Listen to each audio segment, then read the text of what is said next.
J'entame mon règne avec la volonté de me mettre... Ne soyons pas naïfs, rien n'est gratuit. C'est la crise pour tout le monde. Un chiffre d'affaires d'1 milliard. Il y a une urgence économique.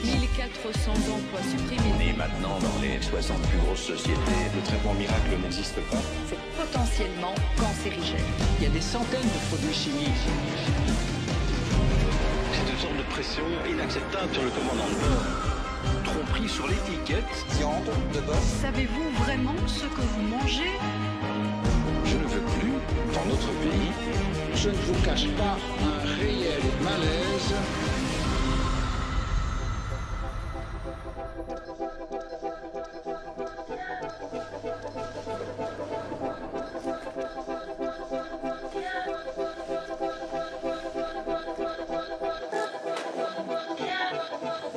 Ce soir, Question à la Une s'installe dans les bureaux d'Actiris à Schaerbeek pour une émission entièrement consacrée à la discrimination, aux injustices et aux idées toutes faites.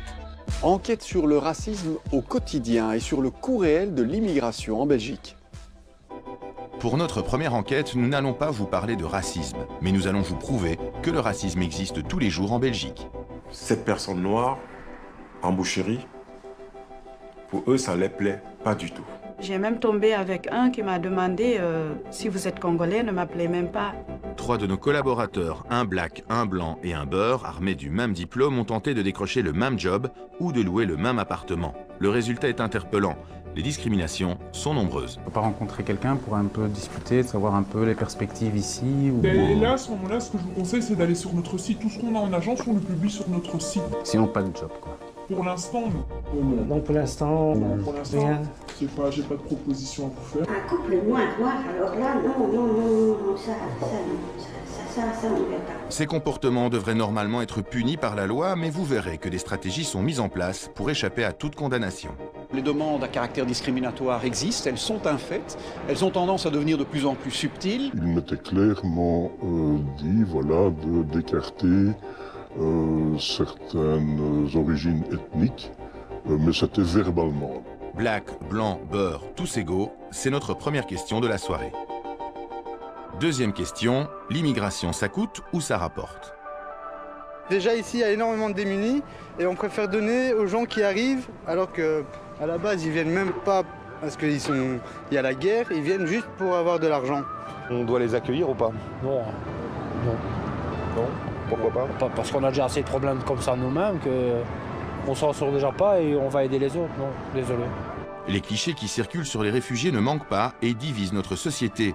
Question la Une veut dépasser les idées préconçues et les stéréotypes afin de savoir si oui ou non, l'afflux de réfugiés est nocif pour notre économie. À premier examen, c'est énorme. Monsieur et madame que je rencontre dans ma ville, dans mon village, pourraient se dire, mais vous vous rendez compte, monsieur Borsu, on donne autant d'argent aux étrangers qu'aux Belges. L'immigration n'engendre pas de coût économique. On risque peut-être de favoriser quelqu'un qui cherche à tout prix à s'intégrer, et tant mieux, j'insiste, tant mieux, au détriment de quelqu'un qui est peut-être déjà plus ancré dans un système de chômage à plus longue durée. Un débat polémique, mais d'une importance capitale, vu l'actualité.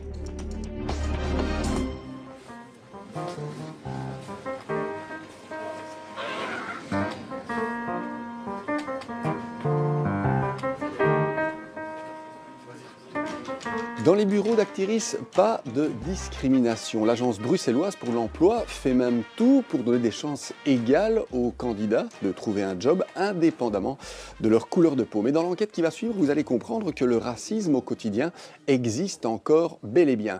3 membres de notre équipe, un blanc, un black et un beurre, comme on dit, ont mis à l'épreuve des employeurs, des propriétaires, mais aussi des tenanciers de bars ou de restaurants. Et les résultats interpellent. Oui, les discriminations existent encore toujours. Les résultats interpellent, même on a clairement plus de chances de décrocher un travail si on est blanc. Et malheureusement, on se fait encore parfois refuser l'entrée d'un bar ou d'un restaurant si on est black. Voici tout de suite un documentaire explosif de Laurent Rare. Il s'intitule « Black, blanc, beurre. Tous égaux ?» 7 novembre 2015, à Moucron. Près de 200 personnes sont rassemblées pour manifester contre l'arrivée de 600 réfugiés qui seront bientôt hébergés dans un bâtiment de la ville. Les manifestants ne comprennent pas cette décision. Vous craignez quoi? Qu'on mette encore plus les Belges dehors, de leur domicile, et qu'on les accueille. On n'est pas d'accord qu'ils viennent. Avec l'impression, on doit faire voir que c'est à nous, tu vois. Je me bats pour payer une tartine à mes enfants. J'ai dû attendre 6 mois pour obtenir un logement et je suis moucronoise belge, monsieur. Voilà pourquoi je me bats. La marche est citoyenne, elle se veut pacifique. Je suis tout le temps sur Moucron. Je vois déjà que c'est une ville qui est déjà défavorisée. Et moi, ce qui me fait peur, c'est d'enfoncer encore Moucron encore plus, tout simplement, quoi. Parce que là, le problème, je pense pas qu'on est dans une situation, ça, je suis pas d'accord. Un slogan qui ne plaît pas à l'organisateur de la marche. Alors, qui compose cette foule? Des Moucronois, mais pas seulement. Au premier rang, bien visible, un homme arbore un signe nazi. À ses côtés, des membres du groupe Nation, un groupuscule d'extrême droite. Les cris viennent de leur rang. Cette marche contre les réfugiés, c'est une opportunité pour l'extrême droite et elle ne s'en cache pas. Il y a de la récupération politique derrière ça pour vous. Mais je pense que c'est notre cheval de bataille, hein, c'est tout. Nous, on se bat contre l'islamisation de la société, on est identitaire, on veut préserver nos valeurs, nos traditions, nos racines.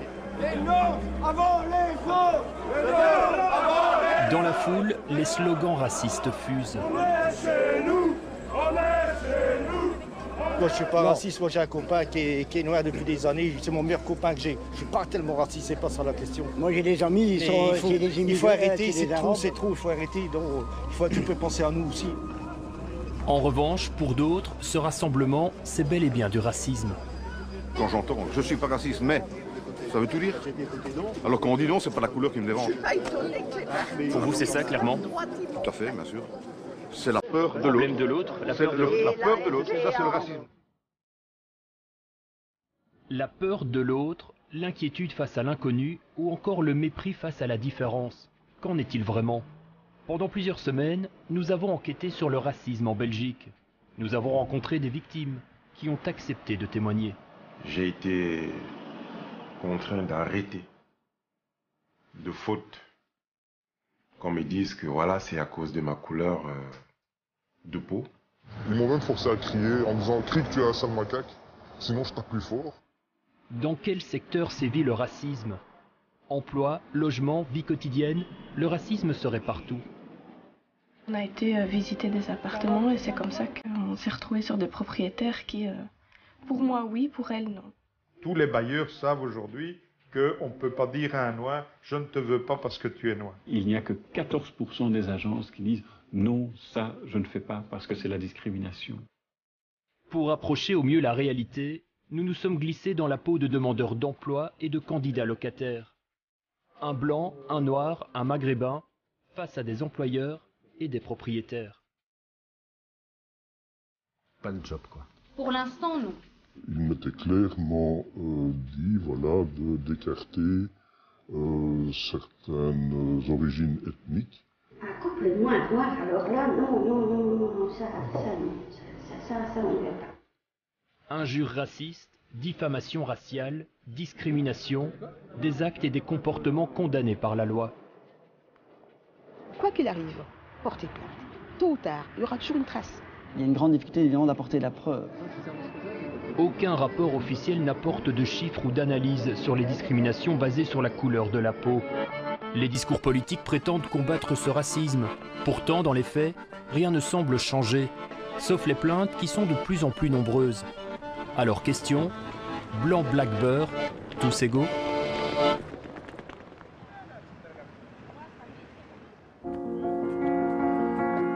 Notre enquête commence à Genappe, dans le Brabant wallon. C'est jour de détente pour la famille Fourier. Jacques et son épouse sont en congé et leurs enfants n'ont pas école. Les visages sont radieux. Jacques Fourier a 33 ans, il est né au Cameroun. Arrivé en Belgique il y a plus de 15 ans, il a suivi des études de boucher. L'année dernière, une agence d'intérim l'envoie dans un supermarché de Clabec. Tout se passe bien jusqu'à son 3e jour de travail. Il apprend que le magasin ne veut plus de lui. Mon chef boucher m'appelle. On va derrière la réserve. Il me fait comprendre, écoute, voilà, moi je t'aime bien. Ce n'est pas par rapport à tes qualités, c'est par rapport à ta couleur de peau. Les clients, ils ont envoyé des mails en disant au chef boucher que voilà, cette personne noire en boucherie, pour eux, ça ne les plaît pas du tout. J'ai été un peu stupéfait, mais j'ai continué ma mission. Et avant que je ne ferme le magasin, le gérant, il est arrivé dans la boucherie. J'étais en train de faire des découpes. J'ai sauté sur l'occasion pour lui poser la question. Est-ce que vous êtes au courant de ce qui m'est arrivé? Il me dit oui, il est au courant de ce qui m'est arrivé. Mais malheureusement, c'est un groupe de clients qui foutent le bordel. J'ai dit, je lui ai posé la question, qu'est-ce que vous comptez faire? Il me dit pour le moment, il ne sait rien faire. Voilà, et j'ai fermé la boucherie à 20h, comme c'est souvent le cas. Je suis reparti. Jacques Fourier va alors prévenir son syndicat, qui bloquera l'entrée du magasin pendant plusieurs heures. Des tracts sont distribués à la clientèle. Jacques Fourier a aussi déposé plainte pour licenciement abusif. Alors, a-t-il été viré parce qu'il est noir? Pour le savoir, nous appelons le gérant du supermarché. Il propose de nous rencontrer. Nous nous rendons sur place à Clabec. Le gérant accepte de répondre à nos questions, mais pas dans le magasin. On ne fait rien dans le magasin, il y a des clients, c'est bon, ça va, c'est tout. L'interview se fera donc sur le parking du magasin, bien à l'écart des clients. Selon le gérant, Jacques Fourier a été engagé pour remplacer un de ses bouchers. Mais ce boucher n'est finalement jamais parti. La présence de Jacques n'était donc plus nécessaire. Je n'ai aujourd'hui jamais reçu la moindre plainte de mes clients. Et je ne suis pas dans la mesure... Pour aucun travailleur de couleur noire? Mais pour aucun travailleur, qu'il soit de couleur noire ou d'origine étrangère, je n'ai jamais reçu la moindre pression de qui que ce soit au sein du magasin pour mettre fin à la moindre collaboration avec un employé. On nous parle notamment, et on l'a rencontré, une étudiante noire qui travaillait chez vous. On lui a demandé de nous expliquer exactement ce qui s'est passé dans le magasin. Et je vais vous montrer cette petite vidéo où elle explique clairement ce qu'il en est, puisque apparemment vous ne vous en souvenez pas. Mon job étudiant, c'était d'être caissière ou alors faire le réassortiment dans les rayons. Et là, il y avait un couple des personnes, je ne pourrais pas dire vraiment âgées, mais assez âgées, qui se sont présentées à moi. Et donc, ils avaient de la bière. Et en fait, dans la caisse, il faut mettre la contenance pour avoir le prix exact. Donc moi, je leur ai demandé quelle était la contenance. Ils ne voulaient pas me répondre. Ils me disaient, oui, vous êtes censé savoir comment on peut engager des personnes comme vous. C'est toujours la même chose. Nanana. Donc là, ils ont commencé à dire en partant, oui, on ne devrait pas engager des personnes comme vous. Vous ne connaissez pas votre travail. Et là, il y a une autre dame qui s'est présentée. C'était une jeune fille, je pense, la vingtaine. Elle est directement venue, brusquement, en me disant oui, vous n'avez pas à parler comme ça aux gens, vous pouvez vous adresser mieux. Elle a commencé à s'énerver. Moi aussi, je me suis emportée. Elle a dit oui, de toutes les manières, tu ne feras pas long feu ici. J'enverrai un mail au gérant et t'inquiète pas que tu ne resteras pas longtemps. Et ça arriverait vu que le lendemain, ils m'ont appelé pour dire qu'ils ne voulaient plus travailler avec moi. Voilà, on a donc une jeune fille qui a travaillé chez vous et qui dit que lors d'une altercation, une des clientes dit « je vais envoyer un email au gérant » et vous... Monsieur, je n'ai jamais reçu le moindre email de client me forçant à prendre la moindre décision. Aujourd'hui, la vie a repris pour Jacques Fourier. Il a retrouvé un job de boucher dans un autre supermarché. Un dossier est ouvert devant l'auditorat du travail de Nivelles. Jacques Fourier espère un jour connaître la vérité. Il y a encore des personnes de bonne foi dans ce magasin et qui savent la vérité, qui peuvent le dire. Aujourd'hui, je me pose toujours des questions et je me poserai toujours les questions. Qu'est-ce qui s'est passé? Est-ce que ce n'est pas mes compétences? Est-ce que c'est vraiment pas ma couleur? Est-ce que c'est par rapport à des mails que les clients ont envoyés? Voilà. Autant de choses, autant de choses, autant de choses. Mais comment prouver une discrimination raciale? Pour le savoir, nous nous rendons au Centre interfédéral pour l'égalité des chances à Bruxelles. Ici, chaque jour, des dossiers pour racisme sont examinés. L'idéal, c'est d'avoir des traces écrites. Un exemple, des historiques de mails. Quelqu'un qui est candidat dans une entreprise, qui reçoit « Désolé, il n'y a pas de place chez nous dans notre entreprise », mais il y a un historique de mails avec des échanges internes. Et on a eu le cas d'une entreprise où le patron répondait « Ah, on a déjà une Fatima ici, ça suffit, on n'en veut pas une deuxième ». Et donc une candidate d'origine maghrébine a été refusée. Ou bien « Ah, un étranger qui travaille dans le secteur de la sécurité, on n'a quand même jamais vu ça ». Puis une lettre très polie au-dessus, mais à tout l'historique. Et là, on démontre, effectivement, ça c'est la solution, la situation idéale. Ça peut se faire par témoignage, ça peut se faire éventuellement par test de comparaison. Si on est candidat à un logement et qu'on est refusé, qu'on soupçonne qu'il y ait une raison discriminatoire, on peut demander à un de ses amis d'origine belge qui se présente dans les mêmes situations, de revenus, situation familiale, etc. Et à lui, on va peut-être lui proposer un rendez-vous alors que le précédent va dire « Ah non, c'est déjà loué ». Si on peut démontrer, la loi prévoit qu'on peut apporter des éléments qui font présumer la discrimination et c'est à charge de l'autre partie de démontrer que la décision n'est pas discriminatoire. Donc c'est des éléments de cet ordre-là. Dans certains cas, parfois des enregistrements ont été acceptés en justice pour faire présumer une forme de discrimination. Mais dans certains cas, impossible de prouver un acte raciste. Nous avons dans 18% des dossiers que nous traitons, sur l'ensemble, mais en ce compris des dossiers liés au racisme, on doit clôturer le dossier sans qu'on ait pu présumer qu'il y a une discrimination. Le témoignage peut nous sembler totalement crédible, mais parfois c'est la parole de l'un contre la parole de l'autre. Alors malheureusement, on conclut le dossier sans pouvoir déterminer quelle est la réalité du comportement ou du caractère discriminatoire. Alors, la discrimination raciale est-elle fréquente sur le marché de l'emploi? La couleur de peau influence-t-elle le choix d'un employeur? Un candidat blanc a-t-il plus de chances de décrocher un job? Nous nous sommes glissés dans la peau de demandeurs d'emploi. Nous avons réalisé 3 CV, même diplôme, un parcours identique et des compétences similaires. Seuls le nom et la photo sont différents. Je me ferai appeler Éric Dumont. Le candidat maghrébin sera Rida Belbachir et le candidat noir sera Maurice Tchana. Nous avons postulé auprès de plusieurs agences d'intérim, des dizaines d'annonces qui correspondent à notre parcours. Ouvrier dans l'Oreca, réassortisseur dans une grande surface, préparateur de commandes dans la grande distribution ou encore vendeur dans un supermarché. En moins de 24 heures, je reçois un premier appel. Une agence Adecco m'a trouvé un job, un agent propose de me rencontrer pour en discuter. Bonjour. J'ai pris mon CV aussi. Je me rends au rendez-vous en caméra cachée. Moi, par rapport à votre profil, là, on a une société dans la région qui recherche une personne qui va pouvoir mettre la main à la pâte, qui va pouvoir être un peu partout, polyvalent, qui va pouvoir tourner dès que c'est nécessaire. Oui, profil classique, oui, de magasinier. Comme j'ai fait aussi dans des supermarchés, sortir le rayon, etc. Ouais. Quelqu'un voilà, qui voit clair, qui va se C'est général, quoi, comme fonction. C'est très général, ouais. Il y a déjà d'autres candidats qui sont retenus? Non, pas pour l'instant. En tout cas, il n'y a jamais eu vraiment de CV qui a été retenu et qui pour l'instant ont été présentés. Étonnant, car je ne suis pourtant pas le seul à avoir postulé. Rida Belbachir et Maurice Tchana, eux aussi, ont envoyé leur CV. Alors cette agence d'intérim fait-elle de la discrimination raciale? Quelques heures plus tard, j'appelle pour décliner l'offre.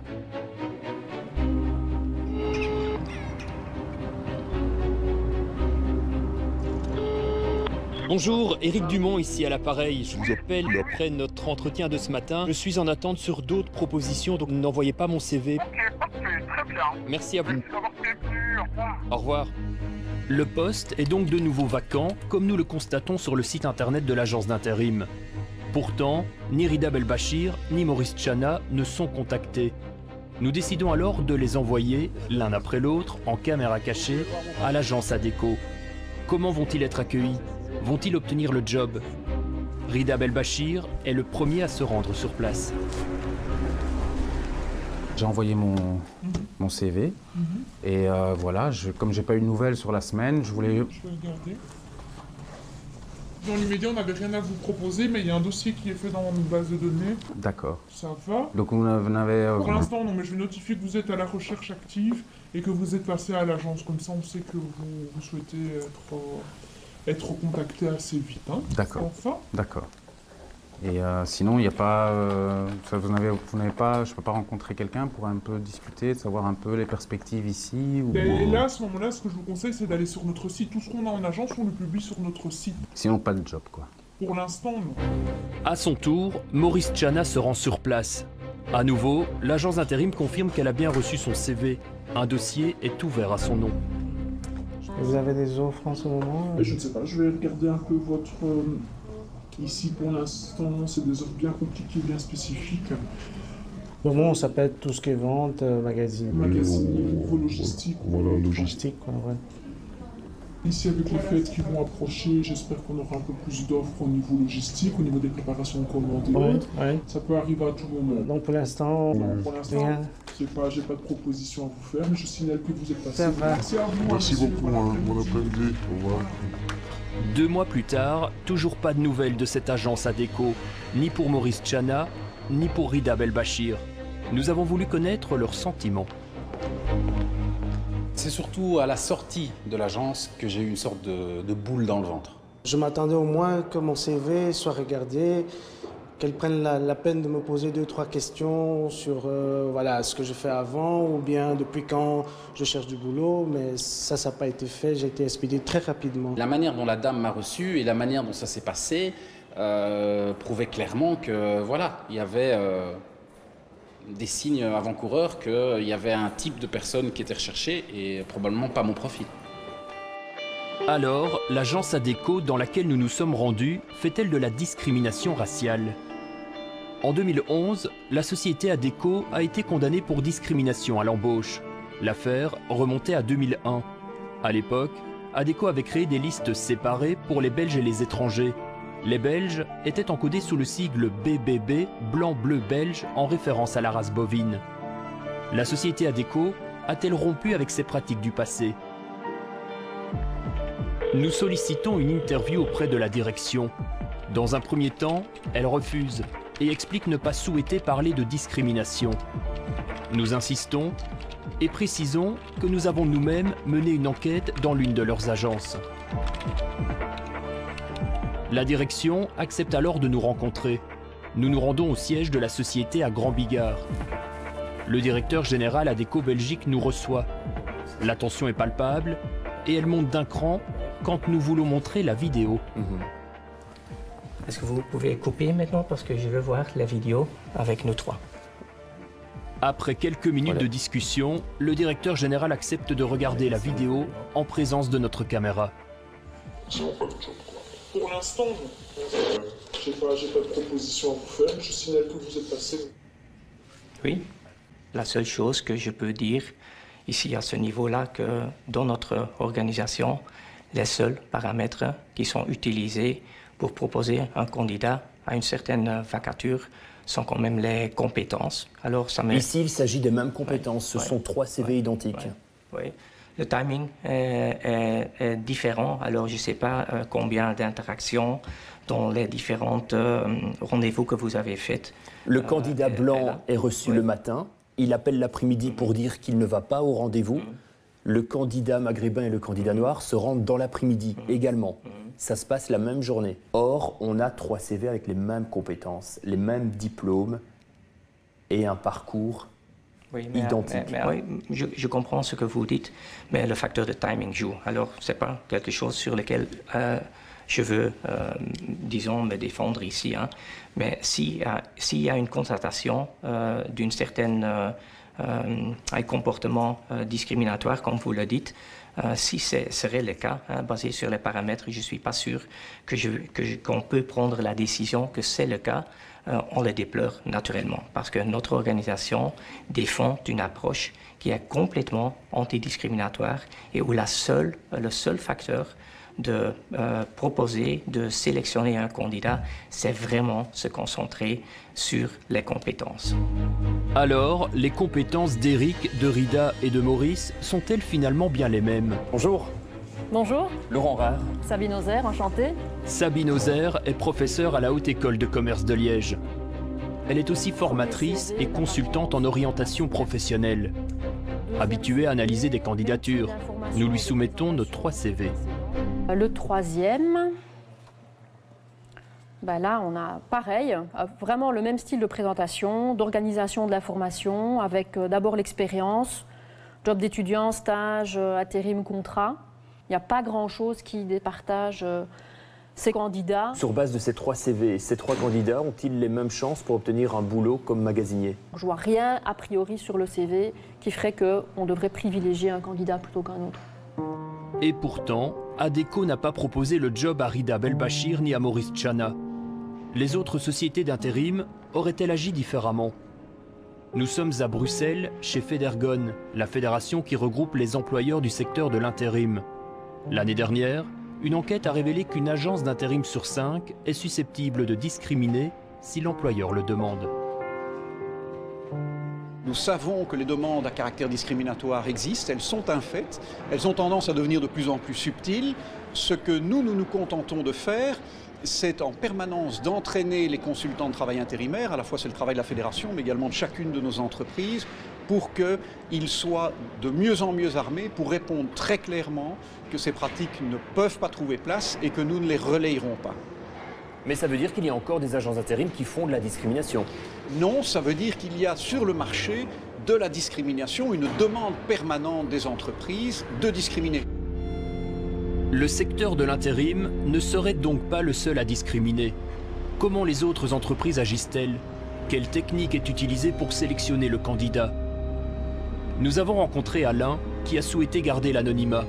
Il est ce qu'on appelle un chasseur de tête.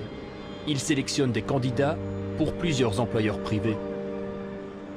J'ai eu des cas où il m'était clairement dit voilà, d'écarter certaines origines ethniques, mais c'était verbalement. Alors, ça n'était jamais par écrit, et c'était, je veux dire, dans un contexte plutôt face-to-face. Et selon ce professionnel du recrutement, c'est très facile pour un employeur d'éliminer des candidats d'origine étrangère, car le CV est une source de prétexte. Ça peut être le manque d'expérience dans un domaine bien précis, ou bien le manque de connaissance par exemple d'un programme informatique, ou bien son niveau dans telle langue. Donc il y a moyen dans un CV de trouver en tout cas un point faible au candidat pour passer sous silence qu'il n'a peut-être pas le bon nom, la bonne origine. Oui, tout à fait. Tout à fait. C'est arrivé que j'avais 2 CV équivalents.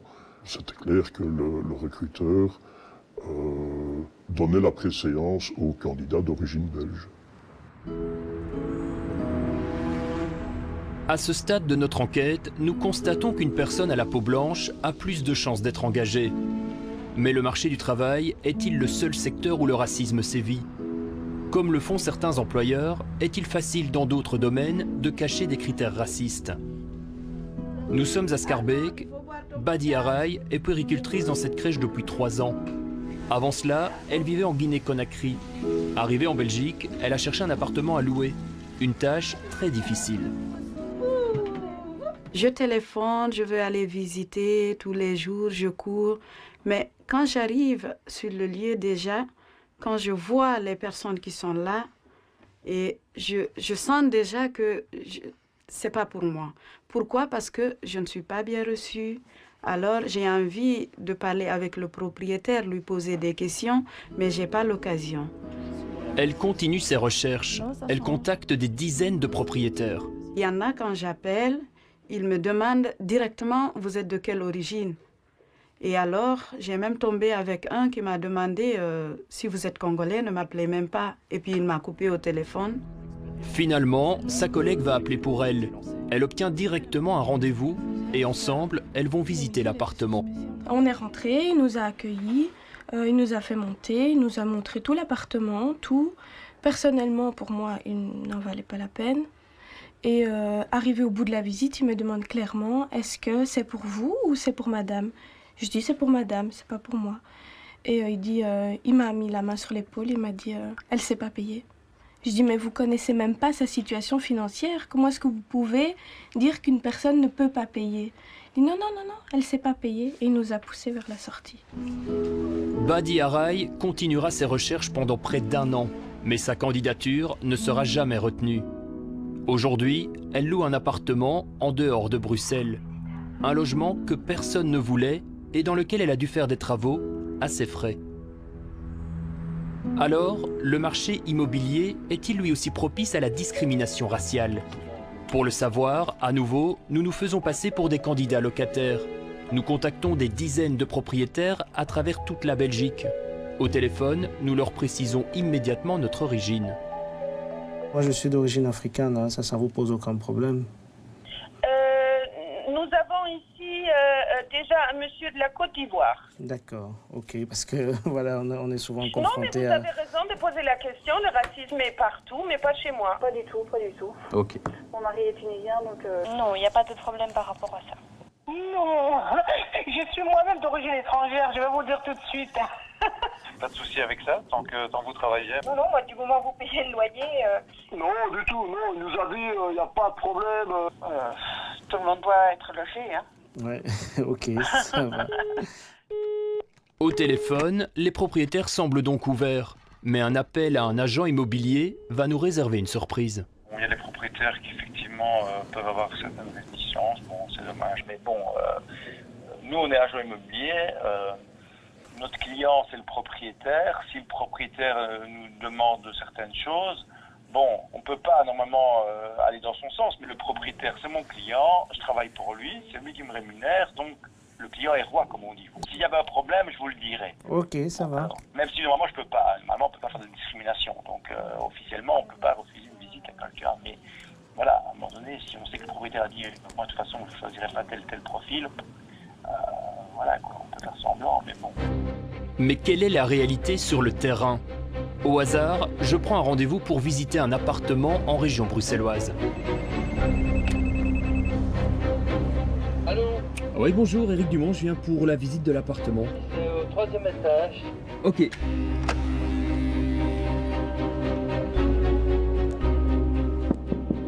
Dumont, je vous ai envoyé un petit SMS pour vous dire que je serai à... La compagne du propriétaire est accueillante.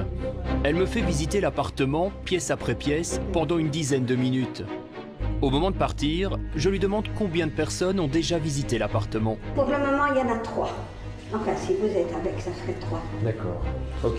Parce qu'on regarde aussi d'avoir quand même des gens assez convenables dans la maison, de ne pas avoir... c'est pas une question de racisme, mais bon... Pas trop d'étrangers, quoi. Des gens de couleur surtout. Pourquoi? Vous avez des problèmes avec? Pas nous autres, personnellement. Mais alors, la dame ici à côté, elle a eu beaucoup de problèmes. Ils avaient tout cassé. Et c'était des personnes, pas les Belges? Non, des hommes de couleur, des noirs. Ça, vous l'entendez directement au téléphone quand quelqu'un vous appelle, non? Non, pas toujours. Vous seriez étonné. Non, parce qu'en général, je les repère, hein, mais... c'est plus la même chose. On ne sait plus les repérer. Et donc, vous leur faites visiter quand même? Ben oui. Quand ils disent on vient, bon, quand ils sonnent, je vois tout de suite, hein. Vous savez déjà un peu alors quand ils visitent Bon, je ne dis pas, il y a peut-être des condables là-dedans, hein. Mais, vous savez, il est membre de l'office des propriétés. Ils ont bien dit, hein, ne jamais louer à des hommes de couleur. Le syndicat des propriétaires? Oui. Pourquoi? Parce qu'ils ont eu des problèmes? Oh, c'est tous les jours. Tous les jours. Et quoi, uniquement des Noirs ou des Maghrébins? Non, non, les Noirs, les Noirs. Et donc vous, par exemple, s'il y a un Noir qui vient visiter, vous lui faites visiter, puis vous... On le fait visiter, il ne reçoit même pas de papier, lui. Oui, il dit, bon, je vous ferai savoir, ou je ressonne... Vous savez quoi, vous notez déjà son nom? Oui. Un couple noir, alors là, non, ça, on ne veut pas. Non, et bon, c'est pas parce que le monsieur en haut, il a vu un jour un couple noir qui est sorti, mais alors, noir, hein. Et alors après, quand il est revenu, il me dit, c'est pas les nouveaux locataires, hein. Je dis, pourquoi? Non, hein. Je dis, vous êtes... Oh non, il dit, parce que moi je reste pas, hein. Non, c'est ça qu'on doit regarder aussi, hein. D'accord. De ne pas perdre dans nos bons locataires, hein. Ouais. Et même si... même s'ils ont de l'argent, si les salaires sont bonnes... Non, mais ils sont tous comme ça. J'ai votre numéro de téléphone. Avant de partir, la dame note mon nom et mon numéro de téléphone. Elle m'explique qu'elle attribue des points à chaque visiteur. Vous voyez comment moi je fais. Vous allez rire. C'est marqué quoi? Ah, mauvais. J'ai pas mes lunettes en fait. Eh bien, mauvais c'est un 0. Bien, je mets une croix et très bien, je mets un petit astérix. Et vous avez eu d'autres visites avant moi Oui, il y en a eu un. C'était bien, c'était bien. Aujourd'hui, ça? Oui, oui. Ok. Donc j'en ai dit que c'était pas un noir. Non, c'était pas un noir. Non, il y en avait un qui devait venir à 16h, mais ça c'était un noir. Il n'est pas venu. Ok. Ça vous arrange? Oui, ça m'arrange. Le lendemain, j'envoie un message à cette dame pour lui dire que je ne prends pas l'appartement. Il est donc en principe libre. Maurice va alors appeler pour demander à le visiter. Bonjour madame. Oui, bonjour. J'appelle pour l'appartement. Est-ce que c'est toujours disponible? Écoutez, le propriétaire prend sa décision cet après-midi parce qu'il a deux personnes. Il a choisi déjà 2 personnes. Il y aurait quand même moyen de... Il y aurait quand même moyen de visiter? Ah, d'accord. Ok. D'accord. Ça va. Et vous savez si... allô? Oui. Si jamais vous pouvez prendre mon numéro pour me rappeler, parce que je tiens vraiment à cet appartement et je suis africain. Oui, oui.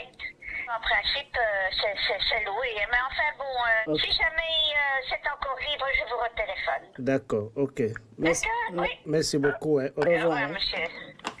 L'appartement est donc loué, à en croire la compagne du propriétaire. Pourtant, quelques minutes après, notre collègue appelle à son tour et là, surprise. Dans ImoWeb. Je voulais savoir si cet appartement était encore libre. Oui, c'est pour combien de personnes, madame? C'est pour un couple, moi et mon compagnon. Oui, oui, c'est libre. Et très rapidement, la compagne du propriétaire propose à notre collègue de venir visiter l'appartement le jour même. Faudrait venir aujourd'hui pour le visiter parce que demain, on s'absente jusqu'à samedi soir. Écoutez, je dois téléphoner à mon compagnon parce que c'est mieux qu'on soit 2 pour vérifier. Et je vous rappelle... Oui, et je vous rappelle dans le courant de l'après-midi pour vous dire quoi? Vers quelle heure on peut venir? Ok, ça va. Eh bien voilà. Merci beaucoup. Au revoir. L'appartement est donc libre ou loué. La réponse varie selon l'origine de la personne qui appelle. Lors de notre visite, la compagne du propriétaire a déclaré que le syndicat des propriétaires recommande de ne pas louer à des Noirs. Qu'en est-il vraiment? Nous nous rendons dans leur bureau au centre de Bruxelles.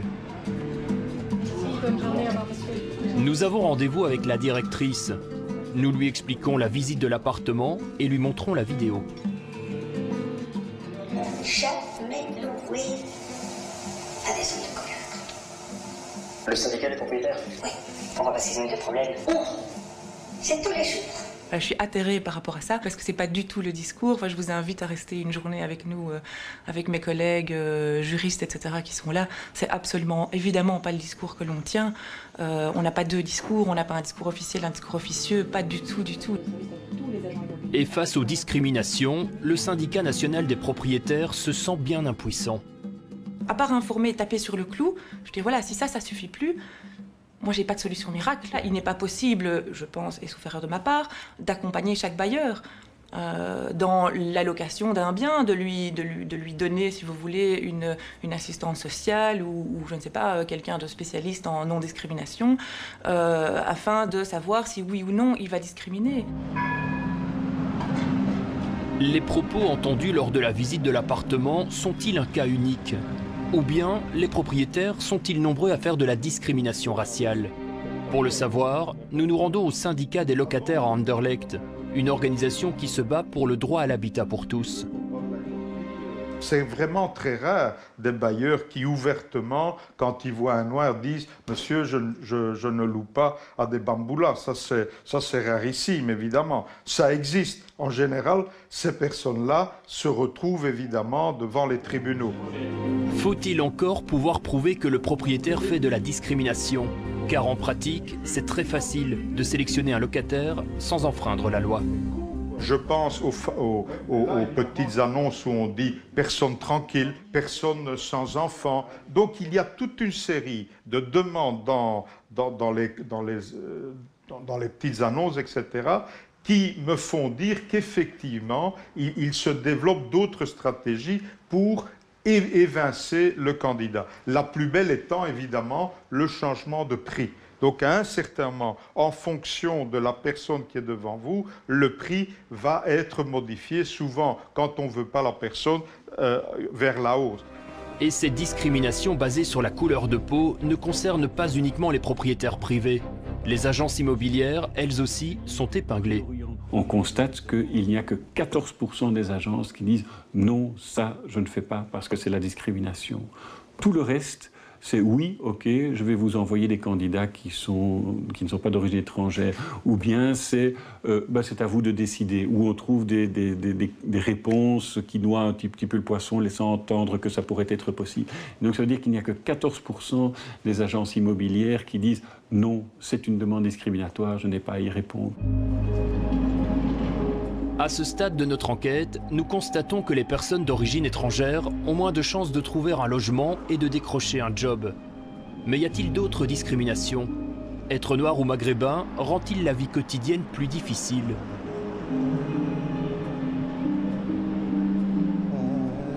Nous sommes à Ixelles, en compagnie de Fatoumata Sidibé. Cette députée bruxelloise d'origine malienne a vécu une mésaventure il y a 1 an et demi. Elle voulait simplement déjeuner dans un restaurant. Je rentre dans le restaurant et j'arrive à peine à l'entrée, qu'il y a une dame qui s'avance vers moi d'un air peu engageant. Et je dis bonjour madame, je voudrais manger. Elle me dit c'est pas possible. Et je dis pourquoi? Elle dit c'est pas possible. Je dis est-ce que la cuisine est fermée? Elle me dit non mais c'est pas possible. Je dis excusez-moi mais il y a des gens qui mangent dans ce restaurant. Il y avait 2 couples qui mangeaient. Pourquoi eux et pas moi? Elle me dit mais c'est pas possible pour vous. Alors on se toise et à un moment, le franc tombe. Je dis, excusez-moi, est-ce que ma couleur de peau a un lien avec ce refus? Elle me dit, écoutez mademoiselle, j'ai reçu de la police des mises en garde. Il y a une dame de type mulâtre, trentenaire, de bonne présentation, qui fait de la grivellerie, qui rentre dans les restaurants, qui mange et s'en va. Fatoumata Sidibé sort alors sa carte de visite. La gérante du restaurant n'en veut pas, elle lui demande de sortir son argent. Fatoumata Sidibé quitte alors le restaurant. Je sors très énervée, mais vraiment énervée, et je reste quelques minutes devant en disant mais je ne peux pas rentrer comme ça sans réagir. J'appelle la police qui vient, bonjour, je dis voilà, je voudrais porter plainte. Ils rentrent dans le restaurant, ils sont avec la dame en aparté, moi je reste dehors, puis finalement je rentre dans le restaurant. La dame me dit, écoutez ma petite dame, vous êtes un peu énervée, je m'excuse. Je dis, vos excuses madame, je veux bien accepter, mais je vais porter plainte. En contactant la police, Fatoumata Sidibé se rendra compte qu'aucune plainte pour grivellerie n'a été déposée.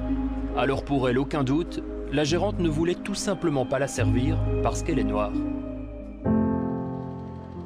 La couleur de peau peut-elle être un frein pour certaines activités? Gilles Toussaint est un étudiant d'origine rwandaise.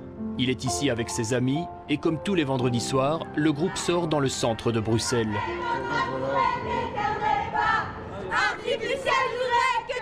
Pour nous, ils vont tester le droit d'entrée dans les bars et les discothèques. Gilles est équipé d'une caméra cachée et nous suivons le groupe à distance. Premier essai dans une boîte branchée de la capitale. Nous faisons la file pendant une dizaine de minutes. À l'entrée, personne n'est refusé. Ça va, allez-y. Merci. Surprenant, car Gilles a déjà été refusé ici. On apprendra plus tard que l'établissement vient de changer de direction. Ce soir-là, tout le monde était le bienvenu. Moi, je sens que j'ai un appel. Pas ça? Nous nous dirigeons ensuite vers un bar situé à Ixelles. Devant la porte d'entrée, un sorteur qui refuse l'accès à Gilles.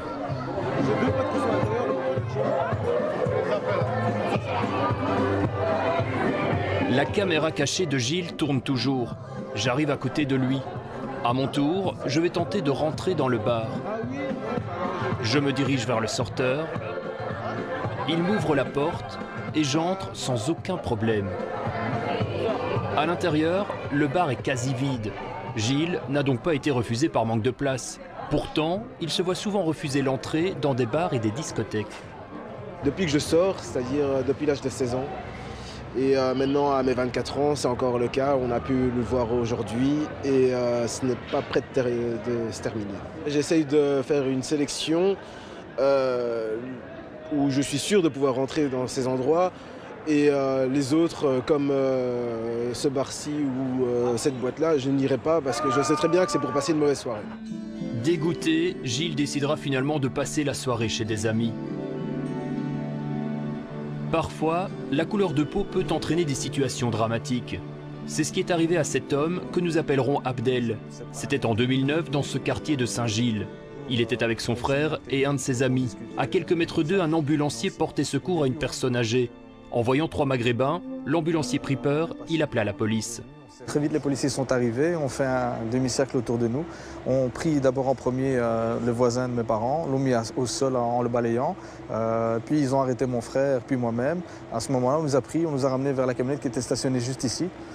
Donc on est monté dans la camionnette et très rapidement, le véhicule est parti en ne sachant pas nous où on allait à ce moment-là. Et donc les coups ont vraiment eu lieu dans le véhicule. Voilà, Abdel va alors vivre ce qu'il appelle le trajet de l'enfer. Je me suis dit que le fait d'avoir... C'était des coups non-stop sur la nuque. Et j'entendais à l'arrière, j'entendais des crachats, mais je ne savais pas c'était quoi. J'entendais mon frère et son copain qui criaient à l'arrière, il s'était occupé à se faire frapper, mais je ne voyais rien du tout. C'était vraiment, à chaque fois que je recevais un coup de poing, c'était vraiment dans la nuque. Et donc à chaque fois, c'était des flashs, parce que les policiers tapaient vraiment fort. J'entendais aussi le policier qui était à l'avant qui donnait les instructions quand il pouvait frapper, quand il ne pouvait pas frapper. Donc à un moment donné, j'entendais go, go, go, stop quand ils arrivaient près des feux rouges, parce qu'on entendait qu'ils ralentissaient. Pour protéger mon visage, à un moment donné, je suis tombé sur le sol et un des policiers montait sur la banquette et me sautait sur le dos. Sur le trajet, ils m'ont même forcé à crier en me disant « Crie que tu es un sale macaque, sinon je tape plus fort ». Et donc, voulant que les coups cessent, donc je l'ai dit. Et donc voilà, à un moment donné, pendant le chemin, on a aussi des policiers qui ont commencé à dire « La prochaine fois, on mettrait un CD de musique nazie pour mieux vous tabasser ». Je me suis vraiment senti humilié. Abdel a porté plainte contre les policiers. 6 longues années de procédures qui ont abouti à un non-lieu. Aujourd'hui, son avocat porte l'affaire devant la Cour européenne des droits de l'homme. Lorsque une personne prétend avoir été soit victime d'insultes racistes ou considère que les éventuelles violences dont il a été victime trouvent sa source dans un sentiment raciste ou avec une volonté de discriminer, il appartient aux autorités d'enquêter sérieusement sur cet aspect spécifique. La Cour européenne des droits de l'homme, dans un arrêt de mars 2009, dans un cas de violence policière, a considéré que dans cette affaire-là, les autorités belges n'avaient pas, je dirais, enquêté spécifiquement sur les propos racistes qu'auraient tenus les policiers à l'encontre de la victime de la violence policière et ont condamné la Belgique de ce fait-là. Problème, les tribunaux sont débordés. Les actions en justice prennent du temps. Alors, existe-t-il un autre recours pour la victime d'un acte ou d'un comportement raciste? Réponse, au Centre interfédéral pour l'égalité des chances. On se conçoit, nous, comme centre, comme étant en soi une alternative à la justice. Et donc, quand on ouvre un dossier, on essaye de trouver une solution extrajudiciaire. On a le droit d'aller en justice, on y va assez régulièrement, mais ça reste une très petite proportion. L'année passée, on a été dans moins de 1% de nos dossiers en justice. On avait plus de 1600 dossiers ouverts et on a été 14 fois en justice. Ça, c'est des dossiers qui prennent du temps. C'est pour ça que nous mettons la priorité à la solution extrajudiciaire pour essayer de trouver ces solutions. Et là, on s'appuie sur la loi, évidemment, et on s'appuie aussi sur la menace. C'est le bâton qui est derrière la porte en disant bah, si vous n'acceptez pas de vraiment rentrer en négociation, on peut éventuellement agir en justice. Et avec le problème, surtout quand ce sont des entreprises qui ont pignon sur rue ou des administrations, le risque d'être condamné pour discrimination raciale, ce qui n'est pas très favorable pour l'image de marque. Raconter, s'exprimer, se confier, c'est l'étape la plus difficile pour une victime d'un acte ou d'un comportement raciste. Comment trouver les mots pour décrire ce qui est ressenti comme une blessure? Pour aider les victimes à témoigner, le politologue et philosophe Blairy Lechy a lancé il y a quelques mois un appel sur les réseaux sociaux, sous le mot-clé « Daily Racism », le racisme au quotidien. Rapidement, les témoignages ont afflué. Elle est noire, mais très compétente. Tous les musulmans sont des terroristes. Vous parlez très bien français pour un Algérien.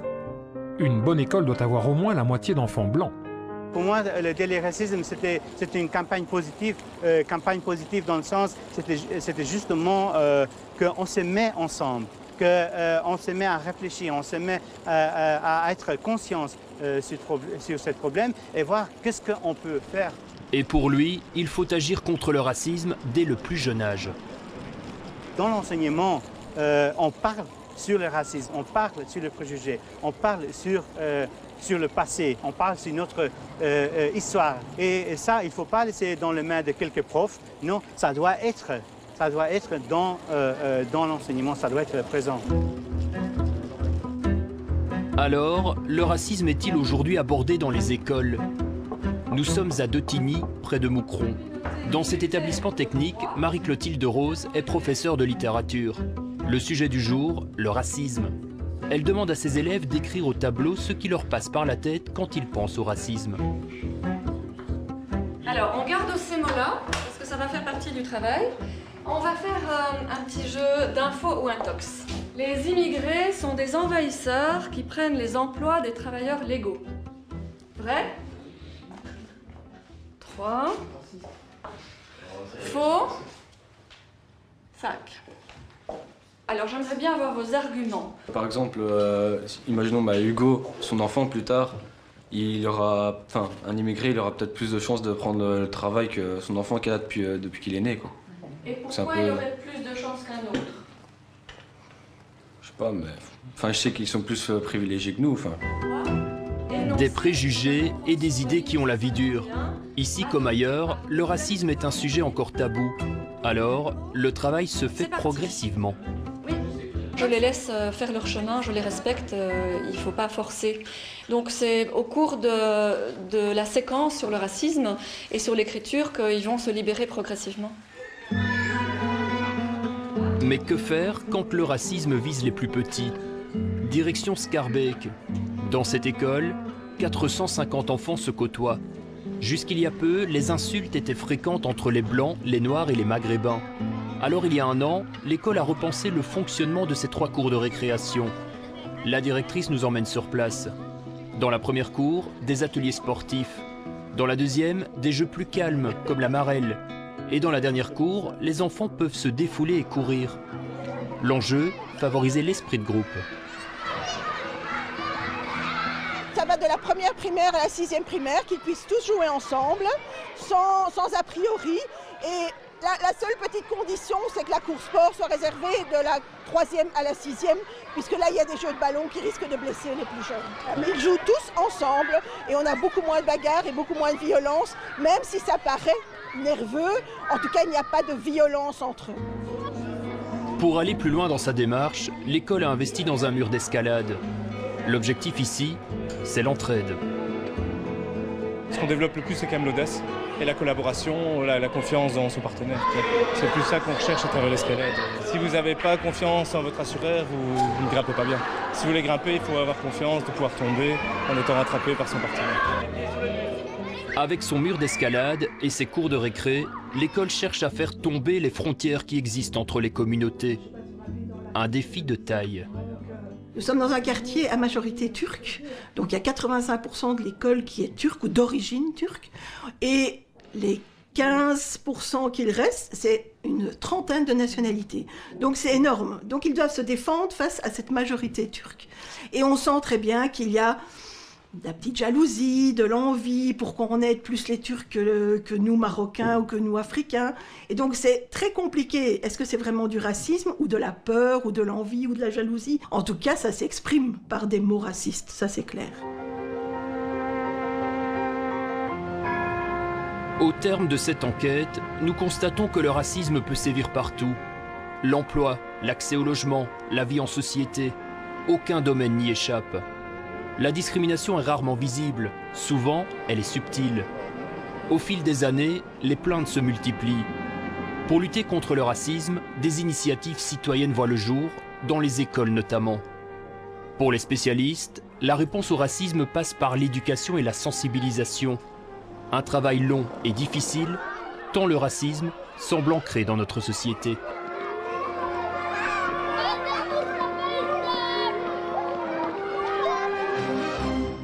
Enquête sur le vrai coût de l'immigration, c'est juste après la pub.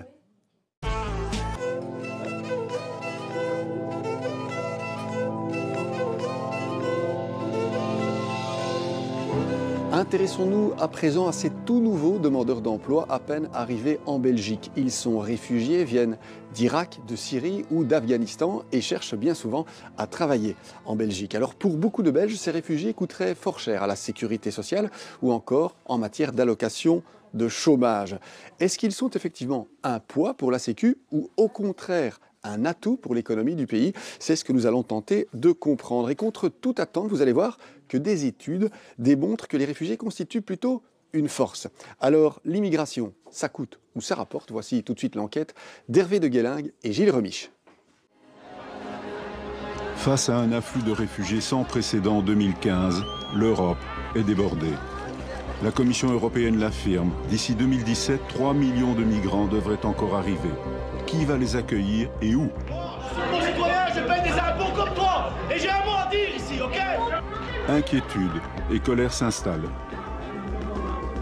Un sondage indique que 88% des Belges ne pensent pas que les immigrés jouent un rôle positif sur le développement du pays. Ça rapporte rien du tout, on donne plus qu'autre chose. Et déjà, il faut s'occuper de la population belge. Pourtant, de nombreuses études l'attestent. À terme, les immigrés ont bel et bien un effet économique et fiscal positif. L'immigration apporte plus de recettes que de dépenses. Cet apport économique pourrait être bien plus important.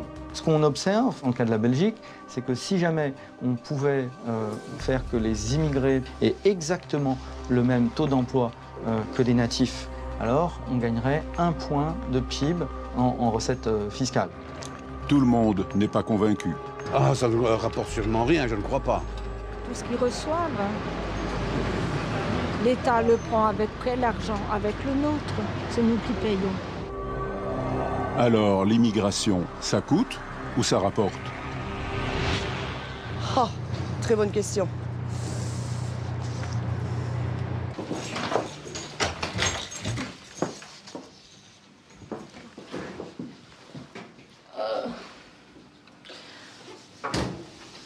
Ben, la chambre ça va, mais il faut passer un coup dans le frigo, ce genre de choses quoi. Irak, Syrie. Ce jour-là, à la résidence des Fresnes à Lustin, une maison appartenant au CPAS de Profondeville, on se prépare dans l'urgence à accueillir 2 nouveaux pensionnaires qui rejoindront 16 autres demandeurs d'asile installés ici depuis la mi-septembre. Il y a là les Fresnes. Les places sont prises. 2 Syriens, ok.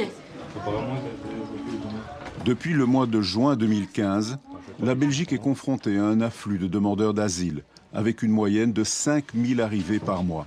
Sans cesse, il faut trouver et ouvrir de nouveaux logements pour accueillir ces réfugiés. Andrea Rea est professeur à l'ULB et directeur du Centre Migration et Asile. Pour lui, il faut relativiser l'ampleur de cette crise. La Belgique a déjà affronté par le passé un afflux massif de demandeurs d'asile. Je pense que s'il faut prendre quand même les chiffres au sérieux, jusqu'à présent, même si on parle de grande crise, d'une grande vague, on n'est pas à un niveau qui est nettement supérieur à celui qu'on a connu en l'an 2000, au moment où il y avait eu notamment des Kosovars, notamment aussi des personnes de Tchétchénie, du Congo notamment. Donc je pense qu'il est aussi important de bien dire, on parle de beaucoup de grands afflux, etc. Pour l'instant, on ne peut pas dire qu'on dépasse très largement la situation antérieure, donc on a déjà été confronté à cette situation. Ce qu'il est vrai, c'est que probablement, s'agissant des Syriens, leur taux de reconnaissance comme réfugiés va être plus élevé que par le passé. Is there a family with you? Only guys. Okay, but there is a long... Pour beaucoup de ces demandeurs d'asile arrivés durant l'été, le séjour en Belgique a commencé ici, au parc Maximilien, en face de l'Office des étrangers. Ce campement, aujourd'hui fermé, s'était créé à l'initiative d'une plateforme citoyenne. Son financement ne dépendait pas des pouvoirs publics. Bénévoles, dons de vêtements, de nourriture et propositions de logement n'ont cessé d'affluer. Ça va aller dans la cage. Si vous tombez sur des sacs comme ça, s'il vous plaît, vous me les gardez et ça part aussi pour le dépôt.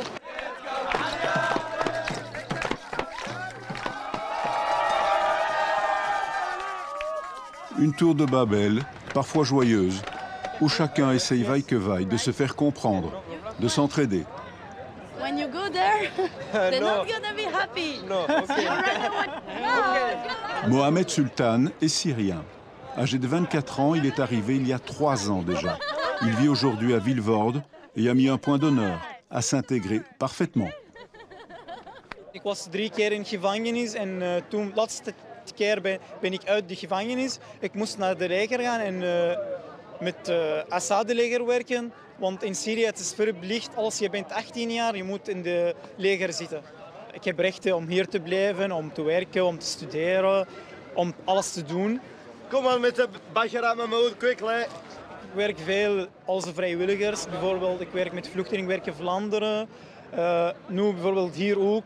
En soms ook apart met mensen die zij willen hulp nodig, bijvoorbeeld vertaling, iets weten over België, hoe zij moeten beginnen in België, zo dingen.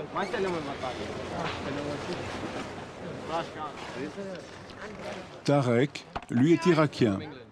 En attendant la suite de sa procédure, il cherche à se rendre utile, ici comme bénévole, aux côtés de Nadia. طبعا لازم اقرا بالبدايه حتى اقدر اشتغل.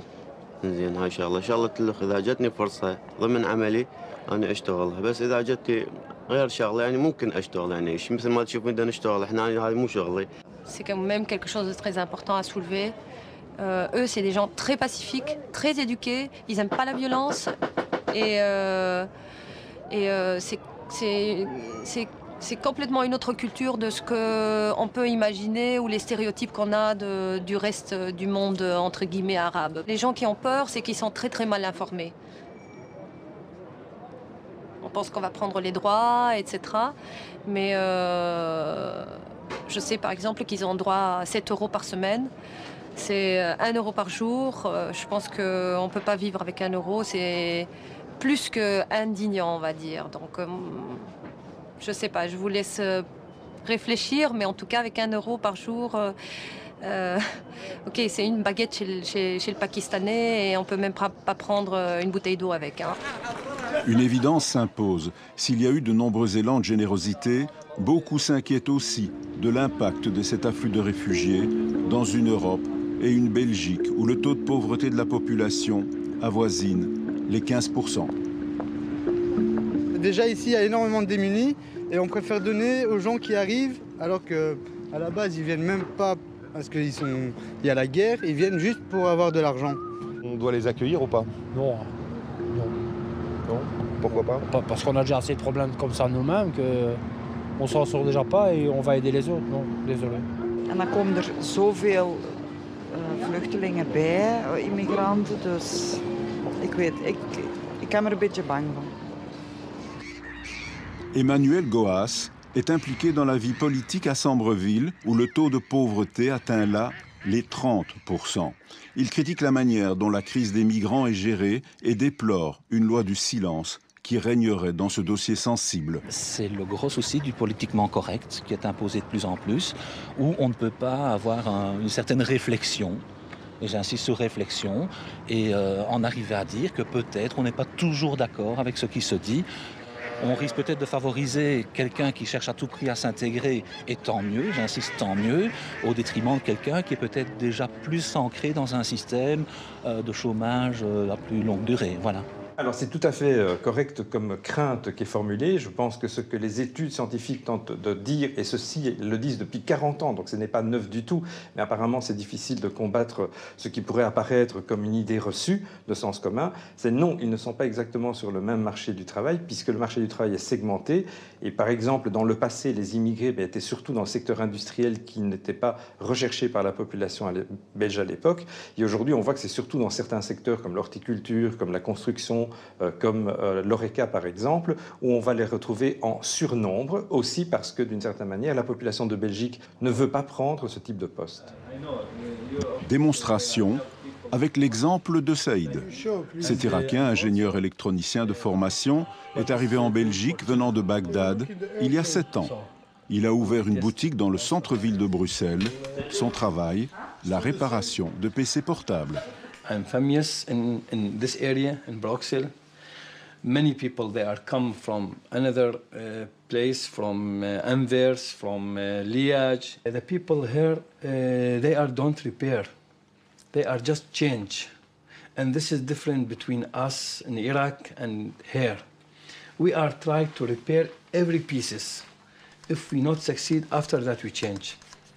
And this is the people looking for that. Because if you repair, it's be cheaper and better. If you found some place empty, is no problem. Anybody come in this place if he make it full. But if Belgian people say, okay, this place is be empty, leave it empty, but don't let one refugee come. This is not fair. Saïd était arrivé à Bruxelles un dimanche sans voiture. Un premier contact avec la Belgique pour le moins surprenant quand on a quitté un pays en guerre. I told you something about Iraq. Every day you are wake up, you are very happy because you are still alive. Every day maybe it's be last day for you. Just I want live in peace. I don't looking for to make fortune or to make money or to be millionaire. No, I wake up every day in the morning and I come to my work. In the evening, I go to my home. Still I'm live. I feeling I'm do something good for the people. L'Office des étrangers est le passage obligé pour tout demandeur d'asile. C'est ici que l'on enregistre toute demande d'asile, première étape d'un long parcours vers une éventuelle reconnaissance d'un statut de réfugié ou équivalent. Les candidats enregistrés à l'Office des étrangers ont droit à un pré-accueil dans un centre comme celui-ci, géré par FEDASIL près de Charleroi. On peut y accueillir 206 résidents. FEDASIL gère 19 centres ouverts comme celui-ci. Mais les centres de FEDASIL ou de la Croix-Rouge sont pleins, à craquer. Chaque jour, il faut trouver 250 places. Tous ces centres sont subsidiés par FEDASIL. Alors question, que coûte un réfugié par jour? Selon nos calculs, un coût moyen, c'est 40,83 € par jour. Voilà, ça c'est ce que coûte un demandeur. Évidemment, notre budget a été calculé par rapport à la présence de demandeurs qu'il y avait dans nos centres. Et donc, on était environ à un budget de 300 millions. On n'est plus du tout dans ce même ordre d'idée actuellement. FEDASIL dispose d'une réserve, qui est donc l'accumulation des montants qui n'ont pas été utilisés par le passé. Et c'est dans ces réserves que l'on va actuellement puiser. Mais ces réserves, évidemment, ne sont pas indéfinies. On accompagne. Ah, ben voilà. Ça va? Content? Alors, est-ce que vous pouvez prendre des planches comme ça? Alors, le riz, alors, les légumes, tu t'occupes quoi? Les aubergines? Tu connais?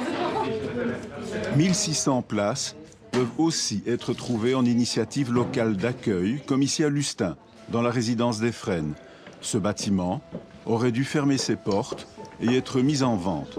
Mais à cause de l'afflux de réfugiés durant l'été, comme d'autres y et là, il a dû rouvrir en urgence au mois de septembre. Ici, chacun a une histoire lourde à raconter pour expliquer le saut dans l'inconnu, justifier peut-être sa présence en Belgique. C'est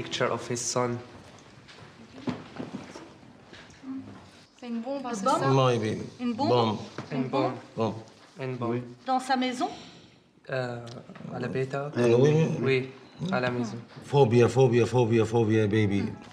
Now he wait to get his family to here because it's dangerous.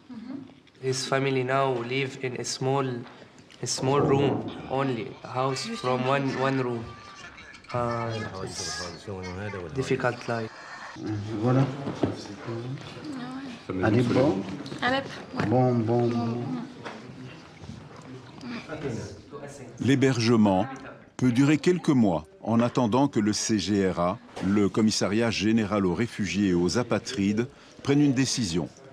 Tous les frais sont pris en charge par le CPAS, ici celui de Profondeville, qui a dû engager l'équivalent de 2 temps plein et demi.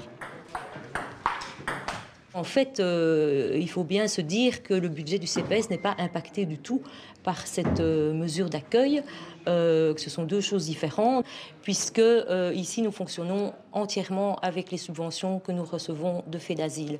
Donc nous recevons un montant de 37 € par personne adulte par jour par place occupée et un montant de 20 € et quelques centimes par place enfant occupée. Et donc toutes ces subventions couvrent absolument tous les frais de fonctionnement et les frais de personnel. Petit déjeuner, lui.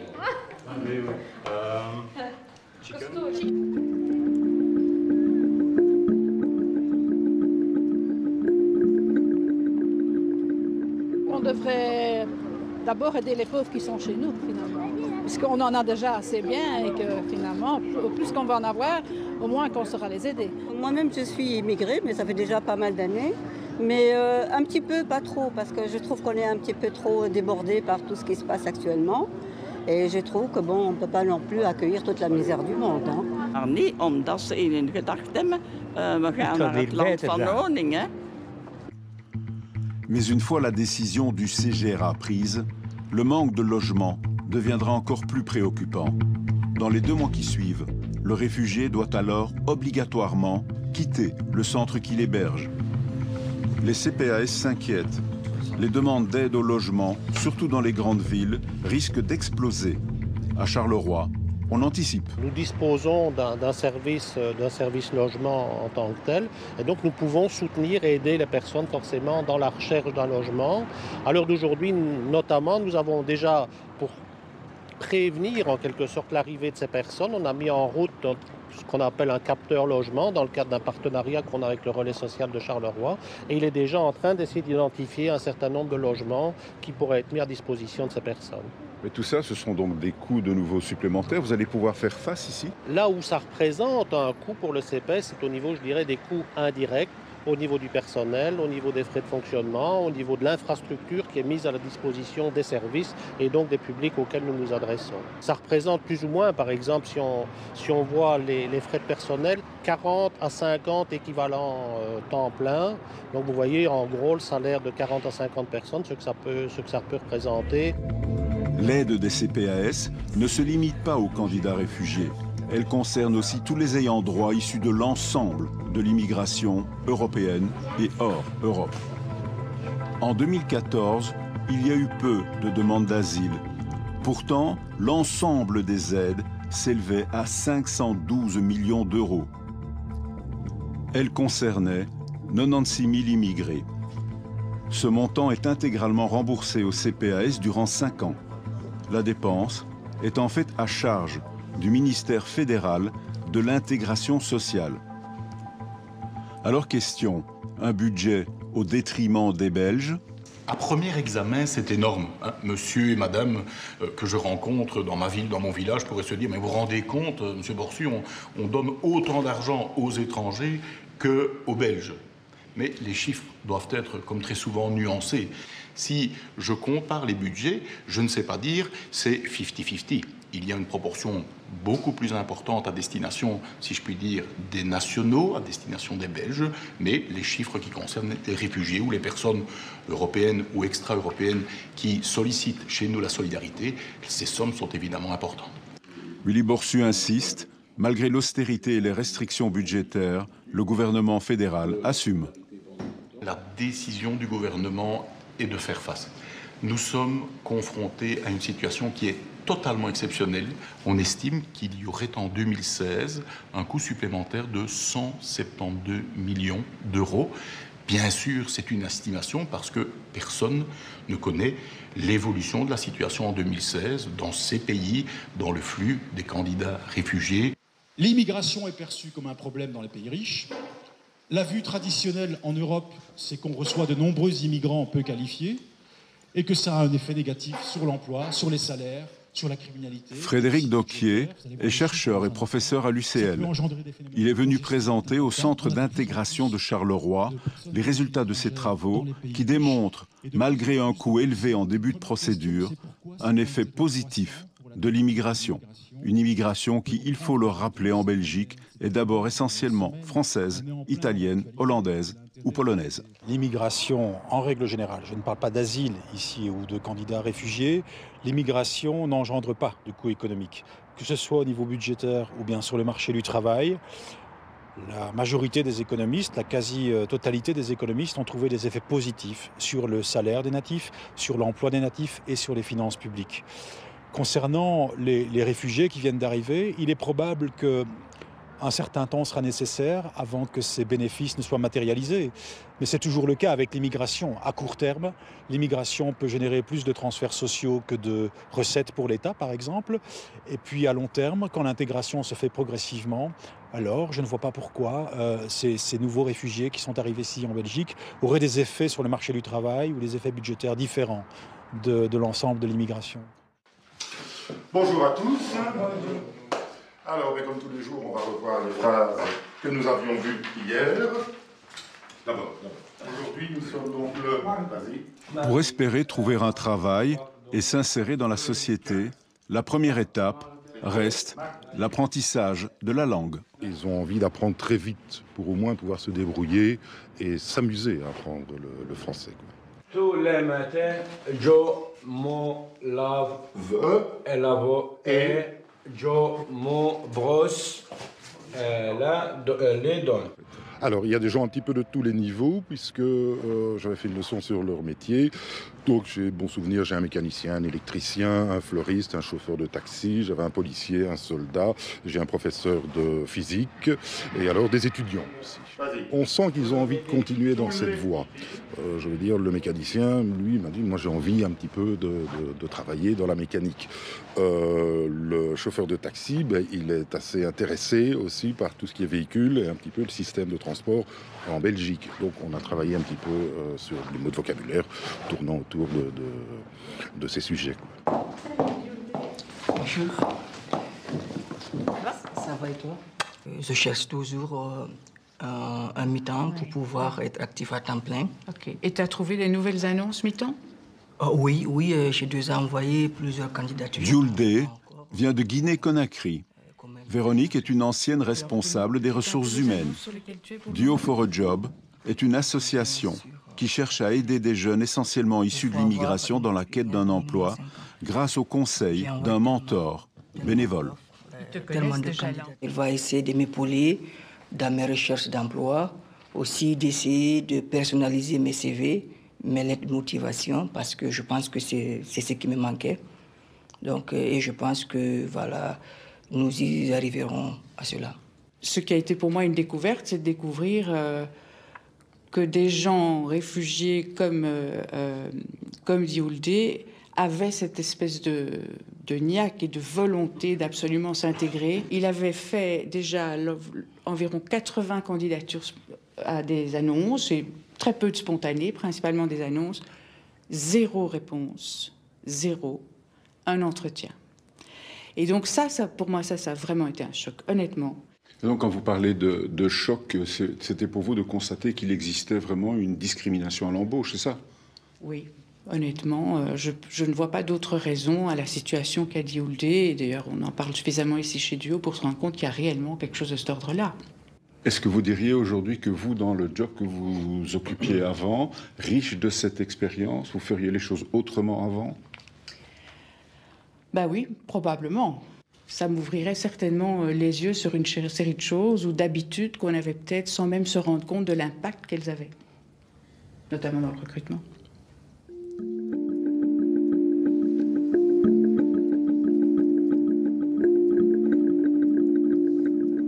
Il y a des préjugés sur justement leur capacité à s'intégrer et donc sur les différences culturelles qui peuvent exister.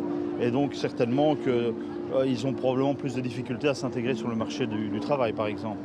Et bien sûr qu'il y a une discrimination à l'emploi, à l'embauche dans ce pays. Ça, c'est clair et net. Oui. Un réfugié qui vient pour trouver du travail ou quoi va être moins accueilli que quelqu'un qui par exemple, qui est belge, par exemple, ou qui n'a pas forcément été à l'école, mais voilà, qui est juste belge, sera plus accueilli qu'un réfugié. Un rapport de l'OCDE le confirme. La Belgique est l'un des États membres où l'écart du taux d'emploi entre Belges de souche et immigrants reste des plus élevés. Un potentiel économique est ainsi fortement sous-utilisé. Dans le cas de la Belgique, cet écart est très important. Effectivement, le taux de chômage, par exemple, des immigrés en Belgique, à la fin 2014, avoisine les 18%. Ce n'est pas le plus élevé de l'OCDE, mais c'est un chiffre élevé en comparaison internationale. À partir du moment où on accueille ces gens, il faut leur permettre de valoriser leurs compétences dans la société. Et c'est à ce titre, effectivement, que le bénéfice économique qu'on peut attendre de l'immigration sera le plus important. C'est notamment pour mieux bénéficier des atouts de ce nouvel afflux de réfugiés que la Fédération des entreprises de Belgique a mis sur pied une task force inédite. Elle regroupe patrons et diverses associations pour tenter d'optimaliser l'aide aux réfugiés dans des domaines comme l'enseignement, la formation ou l'emploi. Histoire de mieux profiter d'une opportunité? Non, c'est vraiment aider, comme il y a pas mal de bénévoles et d'ONG qui également essayent d'aider ces gens-là. Il s'agit d'une question d'assumer un engagement sociétal. Il faut faire quelque chose contre une discrimination à l'emploi. Il est vrai qu'il y a un défi qui est reconnu. Il faut également, de temps à l'autre, sensibiliser le monde du patronat pour voir l'opportunité qui se trouve dans ce flux de migrants. Des emplois encore à pourvoir, il y en a en Flandre et en Wallonie, comme ici à Tournai, dans l'entreprise Technor. Avec XCMD4. Aujourd'hui, nous sommes dans des métiers qui évoluent extrêmement rapidement. Nous sommes en recherche d'un certain nombre de profils, plus ou moins une vingtaine sur un effectif de 360 personnes minimum.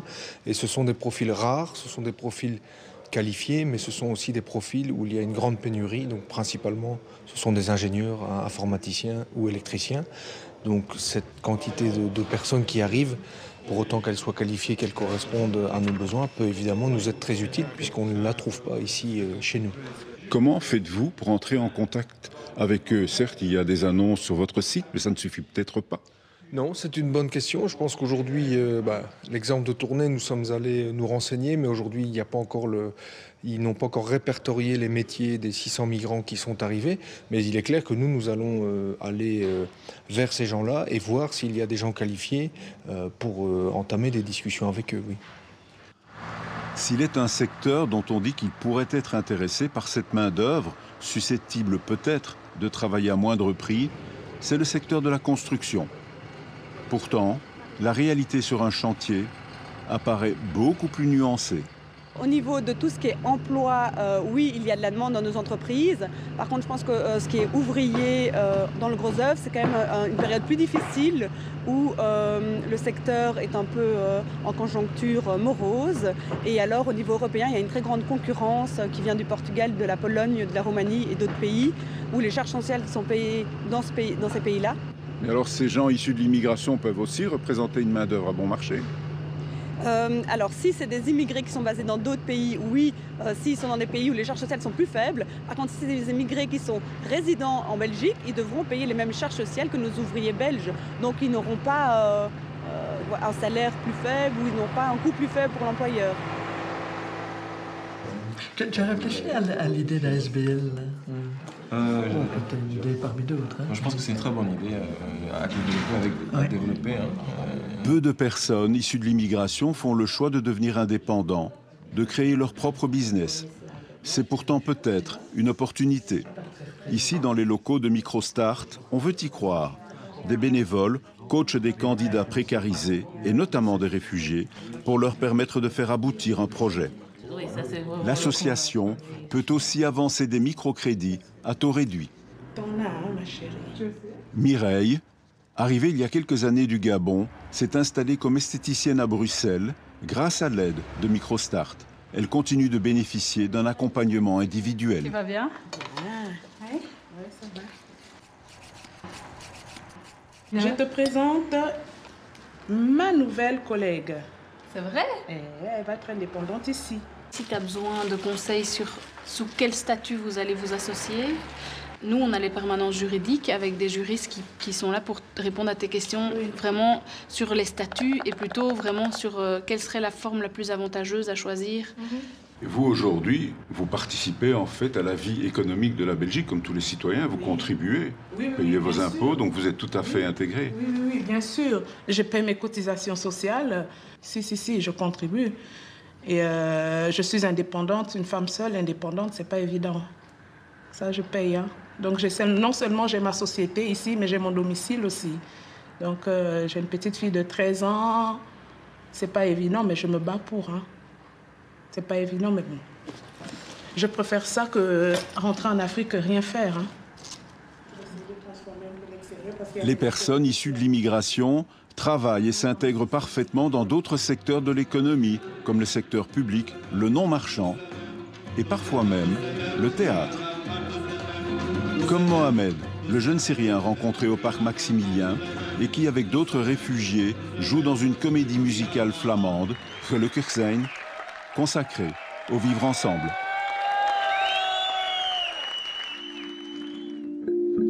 Si l'actuelle crise de l'asile, avec notamment cet afflux de réfugiés syriens, aura encore un coût élevé dans les années à venir, outre l'aspect humanitaire, c'est aussi une question de mise en perspective. C'est tout à fait légitime que la population se demande qu'est-ce qu'on va prendre dans ma poche pour payer finalement cet événement extérieur. Aujourd'hui même, les estimations les plus coûteuses qui disent entre 250 et 600 millions d'euros que pourrait coûter cette crise de l'asile n'est absolument rien par rapport à ce que les citoyens ont dû payer par rapport à la crise bancaire de 2008, 2007, 2008, 2009. Sans véritable politique migratoire en Europe, le coût de l'immigration qui ne fléchira pas suscitera encore de nombreuses polémiques.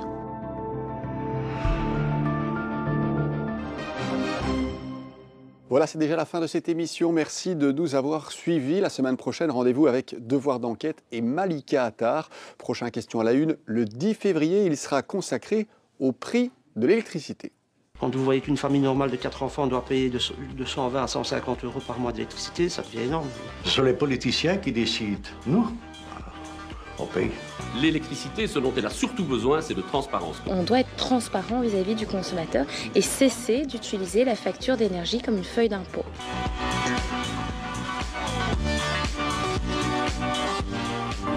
Si t'as pas de diplôme, ben, t'es incapable en fait. Mais c'est pas vrai. Pour vivre comme ça tout le temps au CPS, au chômage, travailler en noir, autant de se pendre quoi. J'étais obligée de stopper. Ma santé ne me le permettait plus. Toute ma vie tourne autour de la recherche d'emploi et il y a une pression gigantesque. Pour vos idées d'enquête ou pour vos suggestions, rendez-vous sur la page Facebook de l'émission ou sur notre adresse mail question@rtbf.be. Très bonne fin de soirée sur La Une. Tout de suite sur La Une, un documentaire intitulé « Les enfants bannis d'Irlande ».